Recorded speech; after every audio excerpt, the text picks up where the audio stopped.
Hey, what's up guys? This is Anthony from AnthonysCustoms, and for this review, we are looking at the SH Figuarts Time Patroller figure, which is a character from Dragon Ball Xenoverse. So not Dragon Ball Z, not Dragon Ball Super, it is the game that is fairly popular and just doesn't want to stand on the stand sometimes. So here's the thing that I find interesting about this, and I'll mention it before we go into the review.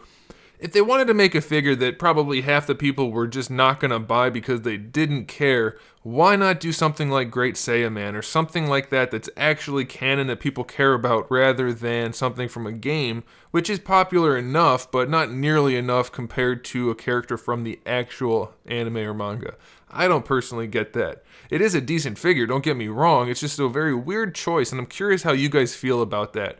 Are you guys interested in this if you haven't played the game? I have no particular interest in it other than completing my collection, so I'm curious how you guys feel about it, but that's neither here nor there really, so let's go ahead and get it off the stand again and take a closer look.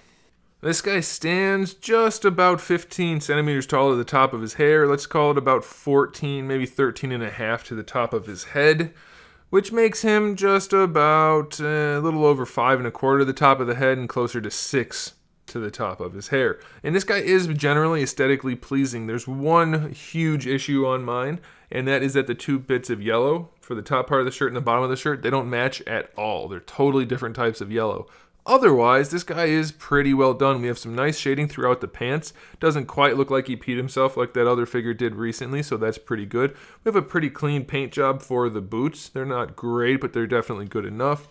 We have the Capsule Corp logo on there, so that's nice. There's shading throughout the cape, which is pretty well done. It's pretty subtle, but it is definitely there. You see a little bit down the middle, a little bit in the ridges there, so that's good. And then the paint job and sculpt job and molding job for the heads is really going to be, are really going to be what sets this figure apart. It's a really aesthetically pleasing head sculpt. There's shading in the hair. It's a really clean paint job, and then they molded the Scouter on there, and it's just perfect. They learned their lesson from the Scouter Vegeta where the Scouter kept popping off. These are all connected permanently, and it looks really good. The plastic is very clear, very nicely done. Very happy about that. So let's go ahead and talk about the accessories. We have two different heads with two faces per head. So we have the one with red hair, then we have the normal face for that and the yelling face, and then we have the Super Saiyan one with the yellow hair with the angry normal face and then the yelling Super Saiyan face, and they're all very nicely done.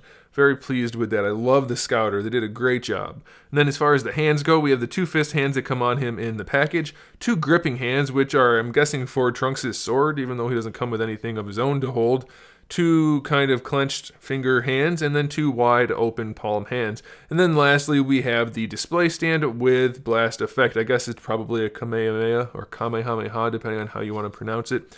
Anyway, it's nicely done. It's a pretty translucent plastic in the middle anyway. Then it gets kind of dark and milky, and then it shades to white very abruptly. But it doesn't look terrible, so it will do. Okay, now as far as the figure goes, it's got some good spots and some bad spots. Mostly it's going to be just aesthetically pleasing.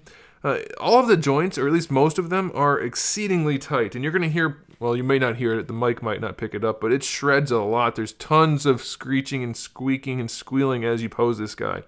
It's worth noting that the most of the figure is kind of a satiny finish, as you would expect, but the cape is very flat. It's like they put a dull coat on it that is the dullest dull coat I've ever seen. But it didn't make it into the cracks back here, so it looks a little weird. Some parts are shiny, some parts are not. The head is on your standard DBZ ball hinge, so it's not the best option, but because the neck is also on a ball peg, you can still pose him around pretty well, even though he's got a collar in the way there, so that's okay. The cape does have a hinge, so you can see in there, it technically can rotate, but there's not really anywhere for it to go, so it's mostly just on the hinge. And it is too heavy for him unless he's in a pretty dynamic pose, so you're going to need a flight stand if you want it just to look windswept while he's standing. For the shoulders, we have a ball peg that connects them to the body, but the cape is pretty much in the way, so they don't move very much. You're going to have to rely on this hinge, which is very stiff, but you do get the arm out very far, so that's pretty cool. And then of course you can rotate the arm around this way, and you do have the peg for the elbow or for the shoulder hinge going down into the body of the arm, so you can rotate it up there if you want to. It's just kind of tricky. You have to grab it at the very top. But you also have a bicep swivel down here. Not sure why they bothered to do that, but I don't mind because it doesn't look bad. So More articulation is always a good thing if it doesn't look bad. Double jointed elbow, which works very nicely, so I'm happy about that. Then we have our standard ball hinge wrists, which don't sit too far in the sleeve to make them useless, so I'm happy about that. We have a ball peg at the upper joint down here and down at the lower joint, so with those two together, you can actually move them around pretty well. It's just a shame they screwed up the paint job. The belt is a separate piece, though it's very snug, so it's just kind of going to follow the bottom part of the torso around as you pose him. For the hips, it's the newer hip joint, which we are pretty familiar with at this point, but we have a hinge that brings the leg out to the side, though it doesn't go really that far. I mean, if you do them both at the same time, it's far enough to put them in a nice kicking pose or something, but I think they need to tweak this for the Dragon Ball figures just a little bit, because we're seeing better ones now with like the Street Fighter figures or even some other ones, and these guys just don't quite have the range. It's a little bit unfortunate, but I still do like the mechanics behind it, so hopefully they can just refine that a little bit. The legs do go pretty far forward, really no problem at all, and then of course they can go backward just as well, so that's a nice feature. And you still have your thigh swivels built in, so overall they're pretty good, just a little bit limited laterally. You do have your double jointed knee on this kind of new knee joint with part of it sculpted up here, and then you still see some of the guts of the knee joint in there. It's okay. It's not the best knee in the world. It's definitely not the worst, but hopefully they're going to keep refining that before we get our Super Saiyan 3 Goku and it looks like that, only bulkier, because that's not going to be great, I'm thinking.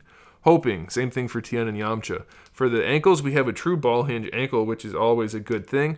Doesn't have very much range going forward at all, as in almost none. You can bring them back quite a bit though, so that's kind of nice.